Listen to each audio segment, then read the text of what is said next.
Interview की तैयारी की सीरीज में हमने अपनी पहली वीडियो में स्ट्रेटेजी के बारे में चर्चा की, दूसरी वीडियो में स्पोर्ट्स, अचीवमेंट और हॉबीज के बारे में चर्चा की। पर हमारे बायोडेटा के भी इंटरव्यू के दौरान अहम रोल होता है। कई बार हमने देखा है कि हमारे इंटरव्यू में सवालों की शुरुआत हमारे बायोडेटा से जुड़े सवालों से होती है। आज इन्हीं सवालों को लेकर हम पहुंच गए हैं फॉर्मल सिविल सर्वेंट ए के श्रीवास्तव सर के पास। इनसे हम जानेंगे कि बायोडेटा से जुड़े सवाल किस तरह के हो सकते हैं। सर, बहुत शुक्रिया हमें अपना समय देने के लिए। सबसे पहले आपसे जानना चाहूँगी कि बायोडेटा से जुड़े सवाल किस तरीके से हो सकते हैं और हमें इसकी तैयारी किस तरह करनी चाहिए। एकदम बहुत महत्वपूर्ण प्रश्न आपने उठाया। और जैसा आपने कहा कि अक्सर इंटरव्यू की शुरुआत इन्हीं सवालों से होती है और हम सब जानते हैं well begin is half done. तो जब हम अपना डाइव पढ़ते हैं तो हम कुछ चीज़ें अपनी पर्सनालिटी की विशेष बातें, हॉबीज़, स्पोर्ट्स, अचीवमेंट्स में लिखते हैं और कुछ जो फिक्स इन्फॉर्मेशन हमारे बारे में, बायोडाटा जिसे हम कहते हैं, हमारा नाम क्या है, हम बर्थ प्लेस क्या है, स्कूलिंग, जॉब, इनके बारे में इन्फॉर्मेशन देते हैं और इनसे अक्सर बात शुरू होती है। तो इसके बारे में हमें तैयारी करनी चाहिए क्योंकि इंटरव्यू बोर्ड अपेक्षा करता है कि आप जिस शहर से के रहने वाले हैं, जिस क्षेत्र के रहने वाले हैं, उसके बारे में आपकी गहराई से पकड़ होगी, जान होगी या पहचान होगी उस विषय से। जैसे अगर कोई बुंदेलखंड का रहने वाला है तो हो सकता है सूखे की समस्या से बारे में बातचीत हो। अगर कोई पूर्वांचल का रहने वाला है तो पूर्वांचल के पिछड़ेपन पर चर्चा हो सकती है। तो इसलिए बायोडाटा से जुड़े विषयों की अच्छी तरह से हमें तैयारी करनी चाहिए। सर, अक्सर हमने देखा है कि ट्रिकी सवाल हमें फंसा देते हैं जी। तो इससे जुड़े ट्रिकी सवाल किस तरह से हो सकते हैं? जैसे मैं एक आपको छोटा सा एग्जांपल दूं। अक्सर जो ट्रिकी सवाल हैं वो हमारे एजुकेशनल बैकग्राउंड या हमारे पुराने जॉब से जुड़े हो सकते हैं। जैसे किसी इंटरव्यू में अगर कोई मेडिकल के डॉक्टर आए और उनसे ये पूछा जाए कि आपका मेडिकल का एक्सपीरियंस है, आपने 5 साल डॉक्टरी की पढ़ाई की है और आप डॉक्टर के तौर पे काम कर रहे हैं, तो इसका इस्तेमाल कैसे आप सिविल सर्विसेज में करेंगे। तो इसका एक बहुत अच्छा उदाहरण होगा कि सही उत्तर होगा कि एज ए डॉक्टर मैं किसी रोग को डायग्नोज करता हूँ और उसको क्योर करता हूँ और बाद में चलकर उसे प्रिवेंट भी करता हूँ। वही अप्रोच मैं सिविल सर्विसेज से, प्रशासन से, पॉलिसी से जुड़ी समस्याओं के लिए करूँगा। जो समस्याएं हैं उनको डायग्नोज करूँगा, उनका इलाज करूँगा और आगे ये समस्याएं ना आए इसलिए उनको प्रिवेंट करूँगा। तो ख़ास बात यह है कि ट्रिकी सवालों में हमें एटीट्यूड को अपने एट्रीब्यूट से जोड़ना चाहिए, न कि अपने स्पेसिफिक एक्सपीरियंसेस की हम बात करें। सर, आपने बताया जॉब चेंज को लेकर सवाल आ सकते हैं, किस तरह के सवाल हो सकते हैं? जॉब चेंज को लेकर के भी तमाम तरह के सवाल आ सकते हैं कि आपको जॉब में सेटिस्फेक्शन नहीं था, आपने जॉब क्यों छोड़ी, क्यों उसमें रहते हुए आप तैयारी कर रहे थे सिविल सर्विसेज की। तो 2-3 बातों का इसमें ध्यान रखें। पहली बात, पिछले जॉब की कभी बुराई न करें। दूसरी बात, हम हमेशा यह कहें कि हमारी अपनी पर्सनल प्रायोरिटीज़ थी, हमारी अपनी प्रेफरेंसेस थी या हमारा एटीट्यूड या एट्रीब्यूट ऐसा था जो उस जॉब से मिसमैच हो रहा था और हम समझते हैं कि हम सिविल सर्विसेज में ज़्यादा बेहतर फिट हैं।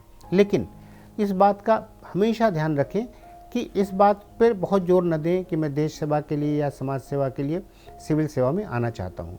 एक बहुत प्रैक्टिकल, व्यवहारिक उत्तर देना चाहिए जॉब चेंज करने से जुड़ा हुआ। सर, कई बार ये भी पूछा जाता है कि आप अपने पुराने जॉब एक्सपीरियंस को सिविल सर्विसेज में किस तरह इस्तेमाल करेंगे, अगर मैं उदाहरण की तरह जानना चाहूँ। जी। तो जैसे मान लीजिए कोई व्यक्ति इंजीनियर है या टेक्नोलॉजी का उसका बैकग्राउंड है, एजुकेशन में भी, जॉब में भी, तो ये पूछा जा सकता है कि आप बीटेक हैं, आपने इंजीनियरिंग में काम किया, कैसे वो जॉब इस्तेमाल होगा। तो इसमें सबसे ख़ास बात यह है, हम इंजीनियरिंग की बातों का जिक्र न करें, हम इंजीनियरिंग से जुड़े एट्रीब्यूट्स का जिक्र करें। जैसे हम ये कह सकते हैं टेक्नोलॉजी क्या है, टेक्नोलॉजी साइंस का एप्लीकेशन है।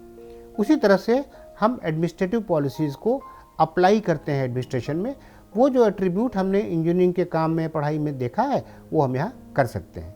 दूसरी बात, हमारी विज्ञान में ट्रेनिंग है तो एक साइंटिफिक कल्चर है, रैशनल मेरा अप्रोच है, तो हर चीज़ को मैं वैज्ञानिक ढंग से देखूंगा, उसकी जांच पड़ताल करूंगा और उसी तरह से प्रशासनिक निर्णय लूंगा। सर, एकेडमिक बैकग्राउंड से जुड़े विषयों पर तैयारी किस तरह से करें? जी, यद्यपि हम कहते हैं कि एक एकेडमिक परीक्षा नहीं है इंटरव्यू, लेकिन तब भी यह उम्मीद की जाती है कि एकेडमिक विषयों पर कुछ आपकी पकड़ होगी और ख़ास तौर से जो उसके लर्निंग पॉइंट्स हैं, जो इश्यूज से जुड़े हुए उनका कुछ संबंध है उस पर सवाल आ सकते हैं। फिर अगर मैं उदाहरण के तौर पर बोलूं, जैसे यदि कोई फिलॉसफी का विद्यार्थी है तो अद्वैतवाद के बारे में, द्वैतवाद के बारे में, या आपका फेवरेट फिलॉसफर कौन है, क्यों अच्छा लगता है। क्योंकि जब हम ये पूछते हैं कि यह फिलॉसफर क्यों अच्छा लगता है तो हम आपकी रीजनिंग एबिलिटी को चेक करते हैं। उसी तरह से अगर कोई पॉलिटिकल साइंस और इंटरनेशनल रिलेशंस का विद्यार्थी है तो उससे पूछा जा सकता है आपका फेवरेट पॉलिटिकल थिंकर क्यों है, और कॉन्सेप्ट्स के बारे में भी, जैसे सॉवरेंटी है, कॉन्स्टिट्यूशन है, इनके बारे में भी चर्चा हो सकती है। तो इसलिए थोड़ा बहुत एकेडमिक विषयों को भी हमें ब्रशअप कर लेना चाहिए और इस दिशा में तैयारी करनी चाहिए। सर, पिछले जॉब से जुड़े किस तरह के सवाल आ सकते हैं?